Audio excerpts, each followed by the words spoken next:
neutre. Vous avez quelque chose de plus neutre, hein, vous êtes pas rock'n'roll.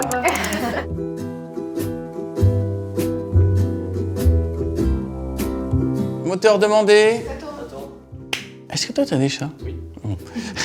Depuis que je suis jeune, je suis un fan de bande dessinée. Pour moi, la culture bande dessinée est essentielle. Et quand j'ai rencontré Martin Zeller du service bande dessinée d'Albin Michel, il m'a dit « Nous, on est prêts à te suivre sur un projet qui t'amuserait ». C'était les chats. Martin m'a envoyé le scénario et le storyboard et j'ai découvert, mais avec une idée, c'est que c'est plus mon œuvre, c'est l'œuvre de Pog et de Naïs, donc je le regarde comme si j'allais au cinéma et que je voyais un film différent de celui que j'avais dans la tête quand j'écris. Dans un premier temps, c'est vrai que je dois lire plusieurs fois le livre, et puis après j'en retiens les éléments clés et j'essaie de tous les mettre dans la BD, donc c'est pas évident, des fois on doit en supprimer certains, des fois il faut rajouter aussi quelques traits de liaison entre ce qu'on garde parce qu'on a plus le cheminement du roman. Ensuite, moi, je reçois le scénario, c'est vrai que ça m'arrive souvent de mélanger des trucs ou quand je passe au storyboard fusionner ou au contraire étaler un peu des cases pour des questions de rythme et de visuel et de choses comme ça. Premier dessin fini que j'ai fait de Pythagore. Et ça, c'était à V1 de basse-tête, mais j'ai un peu retravaillé après.